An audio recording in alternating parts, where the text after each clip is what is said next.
तो देखिए आपके लिए फिर से लेकर के आ चुके स्टूडेंट एक ऐसी वीडियो जो आपकी तैयारी को 2 से 3 से 4 गुना बढ़ा सकती है। तो आज की इस वीडियो में हम बात करने वाले हैं कि बोर्ड परीक्षा जो हमारी चल रही है, इस बोर्ड परीक्षा जो हमारी चल रही है इसमें कैसे हम अपनी तैयारी को 2 गुना 3 गुना 4 गुना तेज कर सकते हैं। तो इस वीडियो को आप पूरा देखना। इस वीडियो पर मैं आपको फुल मोटिवेट करने वाला हूं कि आखिर में आपको बोर्ड परीक्षा के लिए बचे हुए समय में किस तरीके से एग्जाम की तैयारी करनी है। देखिए स्टूडेंट, क्या होता है जैसे ही हिंदी का पेपर बीतता है, फर्स्ट पेपर जैसे ही हिंदी का बीतता है तो काफ़ी सारे स्टूडेंट का जो एम होता है, जो टारगेट होता है वो बदल जाता है। क्योंकि होता क्या है कि भाई साहब जब आप एग्ज़ाम देने जाते हो, पहला पेपर होता है, किसी के नंबर बहुत अच्छे आते हैं और कोई बहुत अच्छा करके आता है और कोई बहुत ही कम अच्छा करके आता है। ठीक है, तो क्या होता है स्टूडेंट सोचने लगते हैं कि इंग्लिश में इतने आएंगे, हिंदी में इतने आए हैं और साइंस में मेरे इतने आएंगे तो कहीं ना कहीं हमारा परसेंटेज इतना इतना बनेगा। लेकिन स्टूडेंट अगर मैं आपको बताऊं 4 से 5 सब्जेक्ट होते हैं और कहीं ना कहीं सभी सब्जेक्ट में नंबर बराबर नहीं आते हैं। आपने ज़रूर देखा होगा एग्ज़ाम देते समय कि बहुत सारे ऐसे स्टूडेंट होते हैं जो भाई 90% या 95% मार्क्स लाते हैं और आप देखोगे उनकी शक्ल को शुरुआत के या पेपर के होने के बाद भी वो कभी भी एक्साइटेड यानी खुश नहीं होते हैं, क्योंकि उनका एम होता है कि हर पेपर में हम अपना बेस्ट दें। ये नहीं कि हिंदी का पेपर ख़राब हो गया तो हम सारे पेपर हमारे ख़राब होंगे। देखिए कभी भी टॉपर को देख लेना, हालांकि आप लोगों में से ही कोई एक टॉपर बनेगा 2024 बोर्ड परीक्षा का, लेकिन मैं फिर भी आपको इतना मोटिवेट कर दूंगा इस वीडियो के अंदर कि आप लोग अब जो भी आपके पेपर होने वाले हैं, इंग्लिश हिंदी जो भी, हिंदी का तो हो चुका, इंग्लिश मैथ साइंस जो भी होने वाले हैं उन सभी पेपर में आप अपनी तैयारी को 2 से 3 गुना तेज कर सकते हो। ठीक है, देखिए क्या होता है कि जब भी स्टूडेंट 70 से 75% मार्क्स लाते हैं तो बहुत ज़्यादा एक्साइटेड होते हैं, क्योंकि भाई वो थोड़ा बहुत पढ़ लेते हैं और उन्हें ये लगने लगता है कि हम बहुत ज़्यादा पढ़ के गए हैं और उन्हें ये भी लगने लगता है कि बस यहीं से पेपर आ जाएगा। जबकि क्या होता है कि एग्ज़ाम देने तो जाते हैं बहुत अच्छे से खुश होकर, लेकिन भैया पेपर अच्छे से नहीं कर पाते हैं। तो आज के इस वीडियो पर स्टूडेंट मैं आपको बताने वाला हूँ टॉपर प्लानिंग। देखिए कोई टॉपर प्लानिंग तो नहीं है, लेकिन अगर आपने इस वीडियो को ध्यान से देख लिया तो मैं गारंटी के साथ कह रहा हूँ आप लोग, ठीक है, पूरी तरीके से बदल जाओगे। अगर आप डिमोटिवेट हुए बैठे हुए हो कि कैसे क्या होगा आगे वाले पेपर में, सब कुछ आप लोगों को समझ में आने लगेगा। ठीक है, देखो कुछ नहीं होता है स्टूडेंट्स, केवल और केवल माइंड सेट का खेल है कि भैया आप पेपर में बहुत अच्छी तैयारी करके गए हो, लेकिन अगर आपने बीच में कोई भी ऐसी दुर्घटना हो जाती है तो क्या होता है कि भाई पेपर हमारा अच्छा नहीं जाता है। लेकिन क्या होता है कि कुछ नहीं पढ़ के गए हैं, थोड़ा पढ़ के गए हैं और वही पेपर में आ जाता है, पेपर बहुत अच्छा चला जाता है। तो ये सब चीज़ें हमारे हाथ में नहीं हैं, लेकिन कुछ चीज़ें हमारे हाथ में हैं जिनको हम अपने हाथों से क्या कर सकते हैं, पकड़ के उससे समझ सकते हो। तो इस वीडियो को पूरा देख लेना। देखो सबसे पहले मैं आपको बताने वाला हूँ कि भाई साहब जो एक टॉपर होता है कहीं ना कहीं अपने हमेशा जो अपना टारगेट होता है हमेशा बड़ा सोचता है। ठीक है, अगर आप ये सोच चुके हो कि भैया हमें 75% नंबर लाने हैं एग्ज़ाम 2024 में, तो लिख कर रख लेना, आप लोग इतना नहीं ला पाओगे। आप लोग 70% या 69% ही मार्क्स ला पाओगे, कभी 75 नहीं ला पाओगे। ठीक है, इसी वजह से कभी भी देखना कोई भी स्टूडेंट जो टॉपर होता है वो कहेगा मैंने 100 आउट ऑफ 100 की तैयारी की है। तो आपको भी अब ये सोचना है, देखिए आपको दिखाना नहीं है, आपको दूसरे लोगों को बताना नहीं है कि हमने बहुत अच्छी तैयारी कर ली है, हमारा सब कुछ तैयार है। अगर आप ऐसा करोगे ना तो फिर कहते हैं ना कि आपको ओवर एक्साइटमेंट यानी ओवर कॉन्फिडेंस होने लगता है। तो आप लोगों को दिखाना नहीं है, आपको सारी तैयारी बस अंदर ही अंदर कर लेनी है। ठीक है, वो कहते हैं ना कि दिखावा नहीं किया और बस पढ़ता ही रहा रात भर, तो बस आपको वही काम करना है। ठीक है, आपको किसी से दिखावा नहीं करना है, आपको 50 लोगों को बताना नहीं है कि हमने ये तैयार कर लिया, वो तैयार कर लिया है। रिजल्ट आएगा ऑटोमेटिक खुद लोगों को पता चल जाएगा। ठीक है, तो आपको क्या करना है कि जो भी आपके पेपर बचे हुए हैं, आपको मैं जो तरीका बताने वाला हूँ आगे आने वाली वीडियोस में, और सबसे पहला तरीका ही मोस्ट इम्पॉर्टेंट है कि भाई आप लोगों को इंग्लिश का पेपर हो, ठीक है, या मैथ का आप लोगों का पेपर हो, या सोशल साइंस का आपका पेपर हो, या फिर फिजिक्स केमिस्ट्री क्लास 12 जो भी पेपर हो, आपको अब ये सोच लेना है कि भाई कैसे भी करके हम पूरा पेपर करेंगे, पूरा पेपर करेंगे, 100 आउट ऑफ 100% करके आएंगे और इसके बाद छोड़ के तो कुछ नहीं आएंगे। ठीक है, और छोड़कर कुछ नहीं आएंगे और कुछ अलग से भी लिख कर चले आएंगे, बट छोड़कर कुछ नहीं आएंगे। ये चीज़ आपको सबसे पहले अपने दिमाग में फीड कर लेनी है। ठीक है, और आपको हम आगे बताने वाले हैं सेकेंड मोस्ट इम्पॉर्टेंट चीज़, जो कि काफ़ी सारे स्टूडेंट कहते हैं कि टाइम टेबल बताओ। देखो टाइम टेबल आज तक ना तो कोई फॉलो कर पाया है ना तो किसी ने फॉलो किया है और ना कोई कर पाएगा, क्योंकि आप सोचते हो कि आगे आने वाले 2 घंटे में मैं ये सब्जेक्ट पढ़ूंगा और जबकि 2 घंटे बाद कुछ दूसरा ही काम करने लगते हो। तो स्टूडेंट, टाइम मैनेजमेंट, देखिए बड़े से बड़े बिजनेसमैन और बड़े से बड़े टीचर और बहुत से विद्वान जो हुए वो टाइम मैनेजमेंट को ज़्यादा प्रीफर करते थे as compared to time table. देखिए टाइम मैनेजमेंट क्या होता है कि भाई यहाँ पर आप लोगों को अपना जो भी सब्जेक्ट है, जो भी विषय है, जो भी कार्य है, उसको आप लोगों को आपने घर में सुना होगा कि सुबह हो गई, शाम हो गई, दोपहर हो गई, इसमें ये काम करना है। तो देखिए बड़े से बड़े विद्वान भी इसी तरीके से काम किया करते थे कि भैया मॉर्निंग में वो ये करते थे, इवनिंग में वो ये करते थे, और दोपहर में वो ये करते थे, रात में वो ये करते थे। मैं आपको टाइम बता दे रहा हूँ कि कब कौन सा शिफ्ट चलता है आप लोगों को कौन से किस शिफ्ट में क्या काम करना है। टाइम टेबल नहीं बनाना है, टाइम मैनेजमेंट करना है। अब कैसे करना है, देखो ध्यान से सुनो। आपके पास ज़्यादा दिन नहीं बचे हुए हैं। मैथ का पेपर आपको 27 का लगा हुआ है, क्लास 10th का 29 को लगा हुआ है साइंस का पेपर, 7 को लगाया हो सामाजिक का। और देखो अगर आप देखोगे तो बीच में कहीं ना कहीं समय है। तो अगर आप लोगों ने टाइम मैनेजमेंट को ध्यान दिया, आप एग्जाम में फोड़ सकते हो बहुत अच्छा स्कोर। देखो सबसे पहले आपको ध्यान देना कि मॉर्निंग शिफ्ट हमारी है, आफ्टरनून शिफ्ट हमारी है, इवनिंग शिफ्ट हमारी है, नाइट शिफ्ट हमारी है। हमारे पास ये 4 शिफ्ट हैं। आप क्या कर सकते हो, कोई भी एक सब्जेक्ट आप पर्टिकुलर एक सब्जेक्ट उठा लो, ठीक है। अब उस सब्जेक्ट को उठाने के बाद एक काम करो आप लोग कि उस सब्जेक्ट को या तो मॉर्निंग में पढ़ लो, या तो आपको आफ्टरनून में पढ़ लो, या तो आप इवनिंग में पढ़ लो, या तो आप नाइट में पढ़ लो, ठीक है। मेरी बात को ध्यान से सुनना। अगर आपने इस चीज़ को समझ लिया, दिमाग में फीड कर लिया, आप बहुत लोगों से आगे निकल जाओगे, ठीक है। यहाँ देखो ध्यान समझो, मॉर्निंग शिफ्ट में आपको कैसे कि आप मैथ पढ़ रहे हो मॉर्निंग शिफ्ट में, तो मैथ को पढ़ने का आपका टाइम क्या है। आपको मॉर्निंग शिफ्ट में मैथ पढ़नी है 6 AM से लगाकर, सुबह के 6 AM से लगाकर 12 AM के बीच में आपको क्या करना है, मैथ को पढ़ना है, ठीक है। अब इतने बीच में आप किसी भी समय पर मैथ को पढ़ सकते हो, ठीक है। अब ये नहीं कह रहा हूँ कि आप 6 बजे से लगाकर 7 बजे तक ही मैथ पढ़ो, ऐसा मैं नहीं कह रहा हूँ। मैं ये कह रहा हूँ कि मॉर्निंग में सुबह के समय आप 6 से 12 AM आपको मॉर्निंग का समय होता है, तो इस समय पर आप लोग कोई भी 2 सब्जेक्ट चूज कर सकते हो। कोई भी 2 सब्जेक्ट, साइंस ले लो, ठीक है, या आप इसके साथ मैथ को भी प्रीफर कर सकते हो, ठीक है। अब इन दोनों में से यानी इन दोनों सब्जेक्ट को आप मॉर्निंग में फिनिश कर सकते हो। भाई आप लोगों को क्या लगेगा कि भाई हमारे 4 शिफ्ट हैं, हमें 24 घंटे नहीं देखने, हमें 4 शिफ्ट हमारे चलेंगे, morning shift, afternoon shift, evening shift और नाइट शिफ्ट। मॉर्निंग शिफ्ट में हमें क्या करना है कि भाई हमें 2 सब्जेक्ट को फिनिश कर देना है। इसके बाद आता आफ्टरनून शिफ्ट। अब आपको क्या करना है, अब देखिए आपको पता है कि मॉर्निंग शिफ्ट हमारी ख़त्म हो गई है। अब आपको डिसाइड कर लेना है कि आफ्टरनून शिफ्ट जो हमारी चलेगी उसमें हमको केवल 3 घंटे मिलेंगे, 12 PM से लगाकर 3 PM तक। क्योंकि देखिए सबसे बड़ी जो शिफ्ट होती हैं पहले से ये निर्धारित हैं, मॉर्निंग शिफ्ट और नाइट शिफ्ट सबसे बड़ी शिफ्ट होती हैं। आफ्टरनून आपका 3 घंटे का होता है, ये मैं बता रहा हूँ, आप किसी भी हिसाब से कर सकते हो। इवनिंग शिफ्ट आपकी 4 PM से लगाकर 7 PM यानी 3 घंटे की ये भी होती है। तो आपको क्या करना है कि जो भी आप यहाँ पढ़ो, ठीक है, और आपका कोई ईजी सब्जेक्ट है जैसे इंग्लिश हो गया, हिंदी हो गया, सोशल साइंस हो गया, इनमें आप कम पढ़ के ज़्यादा नंबर ला सकते हो। लेकिन मैथ हो गया, साइंस हो गया, ठीक है, फिजिक्स, केमिस्ट्री, बायो, ये सारे सब्जेक्ट में आपको ज़्यादा समय देना पड़ता है। तो ऐसी सिचुएशन में आप क्या कर सकते हो कि नाइट शिफ्ट में आप इन पर फोकस कर सकते हो, जैसे मैथ हो गया, साइंस हो गया, ठीक है।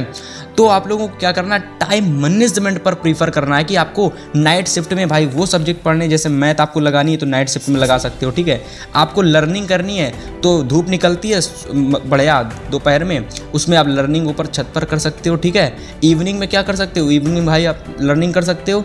नाइट शिफ्ट में क्वेश्चन लगाओ, ठीक है। मॉर्निंग शिफ्ट में सुबह सुबह मैथ लगाओ, ठीक है। क्लास लो, नाइट शिफ्ट में क्लास को अटेंड करो, लाइव क्लासेस को देखो। जो भी चीज़ें हैं ना, आप अपने अनुसार से टाइम मैनेजमेंट करो, टाइम टेबल मत बनाओ, टाइम मैनेजमेंट करो, ठीक है। तो ये 4 शिफ्ट आप लोग अच्छे समझ लीजिए। बहुत सारे स्टूडेंट नहीं फॉलो करते हैं, लेकिन जो फॉलो करेगा वो आगे भी आपको काम देगा, ठीक है। तो दूसरी चीज़ मैंने आपको बताई टाइम मैनेजमेंट, टाइम टेबल नहीं, टाइम मैनेजमेंट फॉलो करोगे, बहुत सारे स्टूडेंट से आगे निकल जाओगे और देखना आप ज़रूर निकलोगे। इसके बाद तीसरी चीज़ जो मोस्ट इंपॉर्टेंट होने वाली है, ये तीसरी चीज़ जो हमारी है वो है किस सब्जेक्ट को कितना समय दें।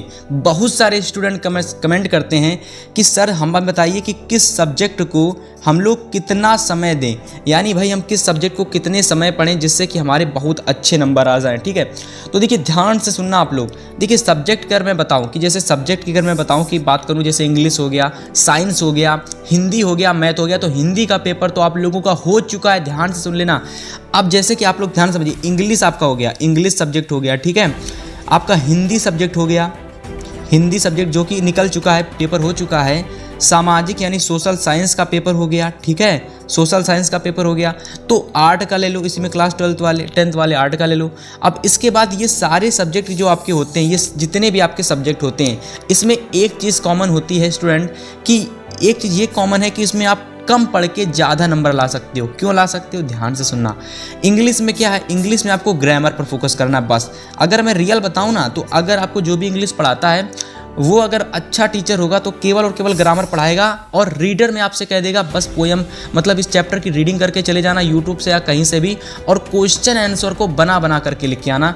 किसमें, इंग्लिश में। और हिंदी में क्या कहेगा, हिंदी में वो ये कहेगा कि भाई सिर्फ और सिर्फ क्या करना कि इसके जो गद्य पद्य के क्वेश्चन हैं उसको अच्छे से तैयार कर लेना, और साथ ही साथ में इसके जीवन परिचय को अच्छे से देख लेना, और निबंध हो गया। ये सारी चीज़ें तो आप वैसे भी कर लोगे, ठीक है। सोशल साइंस में क्या होता है कि अगर आपने लॉन्ग क्वेश्चन है, अगर आपने उसकी 5 लाइन भी अच्छे से तैयार कर ली है ना, तो उसको आप क्या कर सकते हो, 10 से 15 लाइन खींचकर उसका लॉन्ग आंसर लिख सकते हो, ठीक है।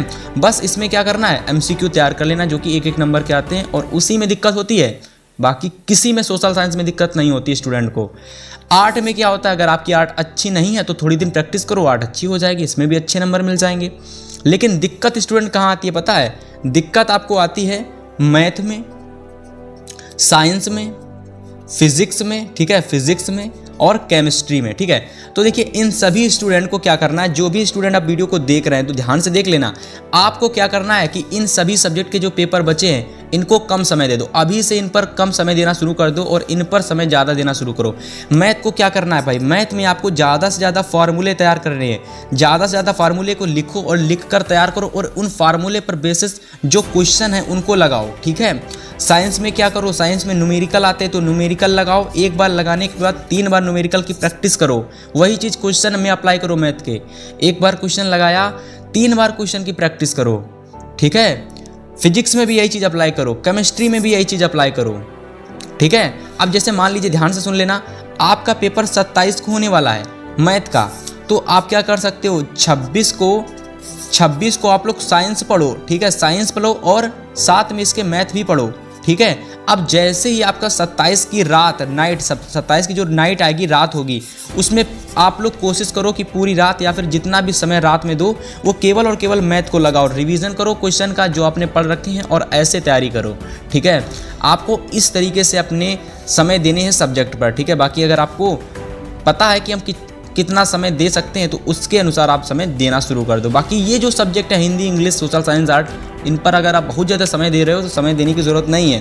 मैं फिर से बता रहा हूँ, समय देने की ज़रूरत नहीं है। और आपको डिटेल से मैथ की तैयारी कैसे करें, इस पर मैं डिटेल से वीडियो लाने वाला हूँ। अगर आप दूसरों से आगे निकलना चाहते हो तो एक बात ध्यान से सुन लेना कि अपने एम को आप बड़ा सोचो और एग्ज़ाम में ज़्यादा एक्साइटेड होकर मत जाओ। मतलब हर चीज़ को देखो, जब एग्ज़ाम देने जाओ तो देखिए कहीं ना कहीं आप अपने माइंड में ये लेकर चलने जाना कि मैंने क्या क्या याद किया था, मैंने जो जो याद किया था एक बार उसको इमेजिन करते चले जाना पूरी रास्ता भर, कि जो जो हमने याद किया था उसको इमेजिन करते चले जाना। ठीक है स्टूडेंट, तो चलो चौथी चीज़ देख लेते हैं जो कि काफ़ी ज़्यादा इंपॉर्टेंट है।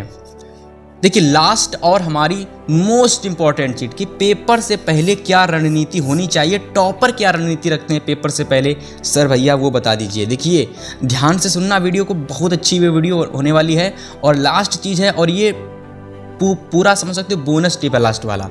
देखो इसमें क्या है भाई साहब कि आप लोगों को जब भी आपका, जैसे मान लीजिए 27 को आपका पेपर है मैथ का, ठीक है, तो 27 को आपको पेपर है। और देखिए मैंने आपसे क्या कहा कि 26 तारीख को आपको क्या करना है, साइंस भी पढ़नी है, क्योंकि साइंस को 29 का पेपर लगा है, साइंस भी पढ़नी है और इसके साथ साथ आप लोगों को मैथ भी पढ़नी है। देखिए अगर आप ये वीडियो कभी भी देख रहे हो तो एक बात ध्यान से सुन लेना, आपका पेपर अगर इंग्लिश का होने वाला है तो इसके बाद अगर 2 से 3 दिन बाद अगर आपका साइंस का पेपर या फिर किसी अदर सब्जेक्ट का पेपर लगा है तो 2 से मतलब एग्ज़ाम के 2 दिन अगर हैं तो जो अगर कुछ दिन पहले से तो आपको 2 सब्जेक्ट लेकर चलने हैं। अब जैसे ही एग्ज़ाम का 1 दिन बचता है तो आपको फिर एक सब्जेक्ट को ले लेना है।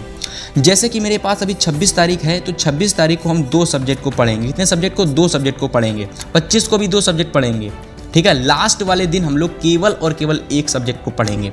अब देखो कैसे पढ़ना, ध्यान से सुनना। अब देखो पढ़ना कैसे, उस चीज़ को बड़ी ध्यान से समझना। सबसे पहले देखो आपको क्या करना है स्टूडेंट, कि जो भी आपके पास स्टडी मटेरियल है, अब स्टडी मटेरियल का मतलब ये नहीं कि आप क्वेश्चन बैंक लेकर बैठ जाओ और उसको लगाने लगो। स्टडी मटेरियल का मतलब है जो भी आपने एक्सरसाइज, मैथ की जो भी, इंग्लिश की जो भी चीज़ आपने तैयार की है, सबसे पहले उसको एक बार लगाओ, उसको पूरा फिनिश कर दो। कोई एक शिफ्ट निर्धारित कर लो, मॉर्निंग शिफ्ट, इवनिंग शिफ्ट, कोई एक शिफ्ट में पूरा स्टडी मटेरियल जो भी सब्जेक्ट का आपके पास है उसको सबसे पहले पूरा पढ़ डालो, ठीक है। इसके बाद प्लस लगाओ। दूसरा काम आपको क्या करना है, दूसरा काम आपको करना है, आप लोग एक काम कर सकते हो, क्वेश्चन बैंक उठा सकते हो, या तो आप यूट्यूब का सहारा ले सकते हो। अब आपको क्या करना है कि भैया जो भी प्रश्न 2018 से लेकर या 19 से लेकर 2023 के बीच में कितनी भी बार पूछे गए हों, मतलब एक बार भी अगर पूछा गया है ना, तो उस क्वेश्चन को क्या करना है स्टूडेंट, एक बार सबसे पहले अच्छे से समझ लेना है, ठीक है। समझना है पूरे कॉन्सेप्ट को। नहीं समझ में आ रहा, डाउबनेट पर सर्च करो, यूट्यूब पर सर्च करो, अच्छे से समझ लो। और इसके बाद 3 बार उसकी प्रैक्टिस कर लो। 3 बार प्रैक्टिस कर लो, वो क्वेश्चन आपका समाप्त हो जाएगा। ये क्वेश्चन आपको क्या करना है कि क्वेश्चन बैंक से उठाना या तो यूट्यूब से उठाना है। इसके बाद में आपको और क्या करना है, और क्या करना है कि भाई 2023 का कोई भी एक सेट उठा लो, या तो एक सेट उठा सकते हो तो 2 से 3 सेट को क्या कर लो, उठा लो, और उसको भाई जब तक ना लगाते रहो जब तक वो पेपर आपको 2 से ढाई घंटे के अंदर पूरा सॉल्व ना हो जाए।